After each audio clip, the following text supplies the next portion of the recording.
धीरज नाम का एक लड़का था। वह पढ़ने में काफ़ी अच्छा विद्यार्थी था।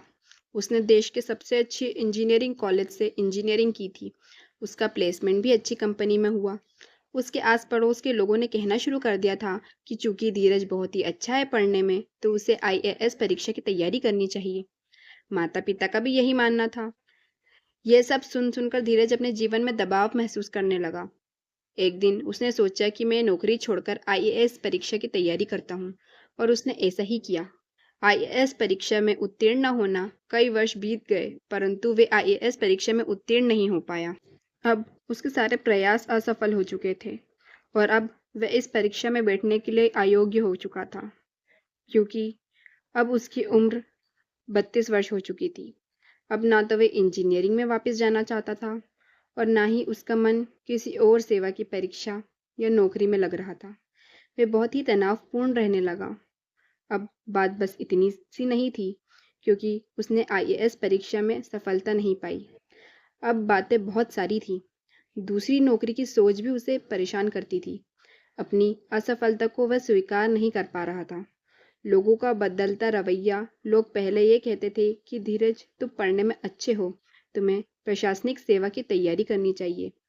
आज वही कहते थे कि बाप के पैसों पर खाता है, पैसे नहीं कमाता, माँ बाप का राशन खाता है, नौकरी नहीं लगी, शादी भी नहीं हुई है, और अब इससे शादी भी कौन करेगा।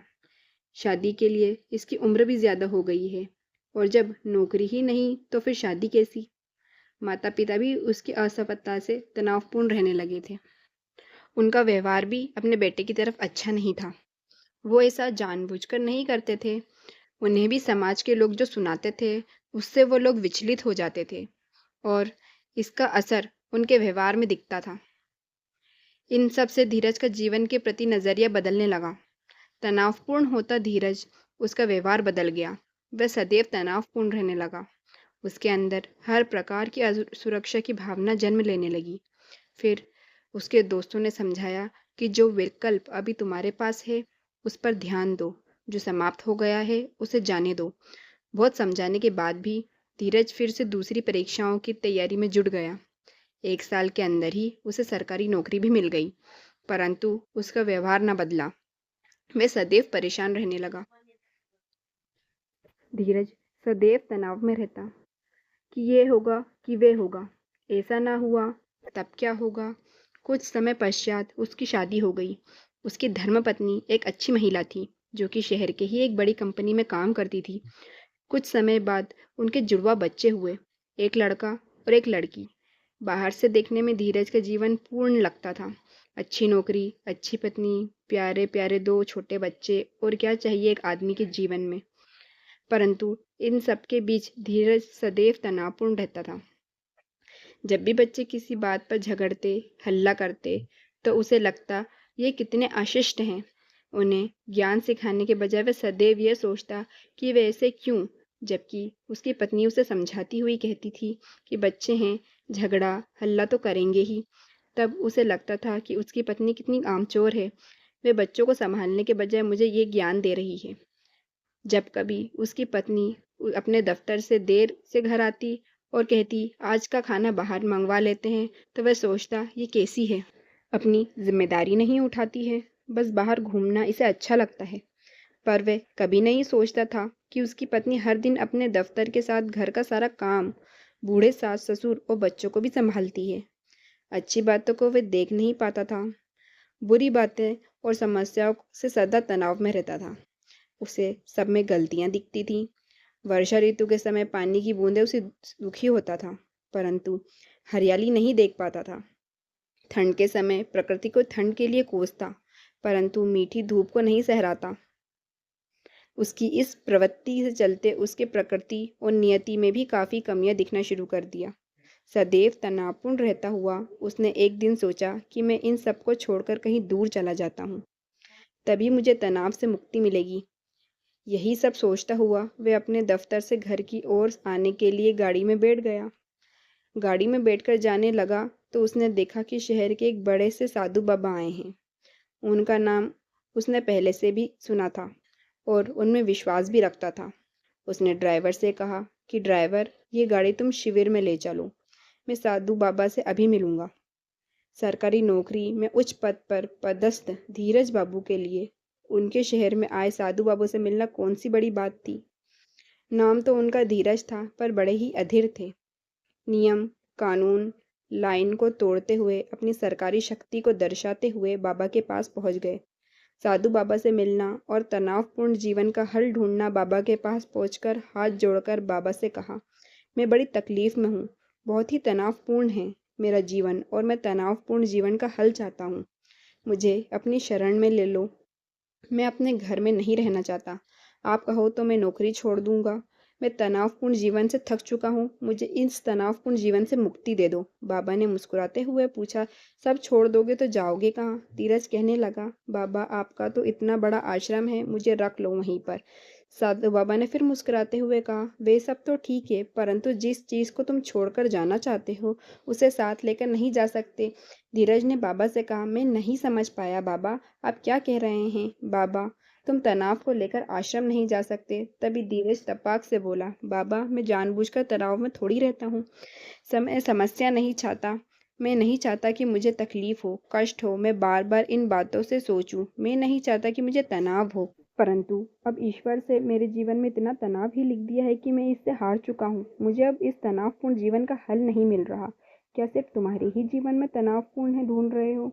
बाबा ने पूछा। बेटा, क्या केवल तुम्हारे ही जीवन में तनाव है? फिर थोड़ा रुककर उससे कहा, मैं तुम्हें एक कार्य देता हूँ, तुम घर जाने से पहले एक कार्य कर लो।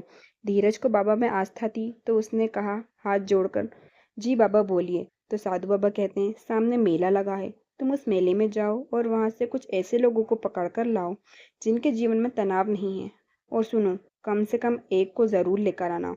धीरज ने हामी से सिर हिलाते हुए बोला, जी ठीक है, और चला गया। तनावपूर्ण जीवन का हल जानने के लिए मेले जाना। मेले में जाकर उसने बहुत सारे लोगों से पूछा कि उनके जीवन में तनाव है या नहीं, परंतु वह देखकर आश्चर्यचकित हुआ कि किसी ने भी नहीं कहा कि मेरे जीवन में तनाव नहीं है। सब अपनी तकलीफ को बढ़ा चढ़ाकर सुनाने लगे। तब उसने लोगों से पूछा, क्या कोई ऐसा नहीं जिसके पास कोई तनाव ना हो? लोगों ने कहा, है ना पागल को तनाव नहीं होता, शराबी को तनाव नहीं होता, बच्चों और बुढ़ों को तनाव नहीं होता। वहीं एक आदमी बैठकर शराब पी रहा था और नशे में धुत था। उसने बड़बड़ाते हुए कहा, बात तो सही है, शराबी को तनाव नहीं होता।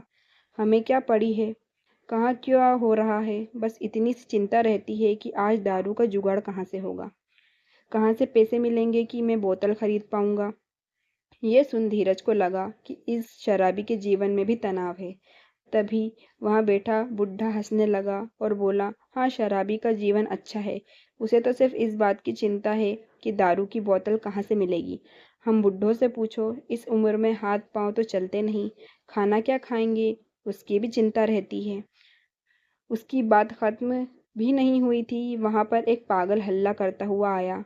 लोगों ने उसे भगाने के लिए उसे दौड़ाना शुरू कर दिया और वह मुझे मत मारो, मुझे मत मारो बोलकर रोता हुआ दौड़कर भाग रहा था। ये सब देख धीरज को लगा कि चाहे वह आदमी आदमी क्यों ना हो, शराबी हो, पागल हो या बुढ़ा हो, तनाव तो सबके जीवन में ही है। तभी एक बच्ची उसके पास आती है और कहती है, अंकल क्या आप मुझे कुछ रुपए दे सकते हैं? मुझे भूख लगी है, माँ ने जो पैसे दिए थे मेले में आने के लिए वो मुझसे गिर गए। धीरज ने बड़बड़ाते हुए 50 रुपये निकाला कि बच्ची को भी तनाव का सामना करना ना पड़े। इस बच्ची को भूख लगी है और पैसे नहीं हैं। बच्ची ने रुपए लेते हुए कहा, क्या अंकल, इसको तनाव थोड़ी ना कहते हैं, ये तो भूख की समस्या है। बच्चे की इस बात से धीरज की अकल ठिकाने आ गई। वे दौड़ा भागा साधु के पास आ पहुंचा और उनके चरणों में गिर गया। बाबा उसे कहते हैं, क्या हुआ बेटा, तुम इतने दौड़ते भागते क्यों आए हो? उसने कहा, आपने मेरी आंखें खोल दी। यदि आपने मुझे मेले में ना भेजा होता तो मैं तो ये जान ही नहीं पाता कि मैं कितना मूर्ख हूँ। मैं समझ गया कि जीवन में केवल मुझे दुख नहीं है, सबके जीवन में अपने हिस्से के सुख दुख, अपने हिस्से की परेशानियां भी हैं।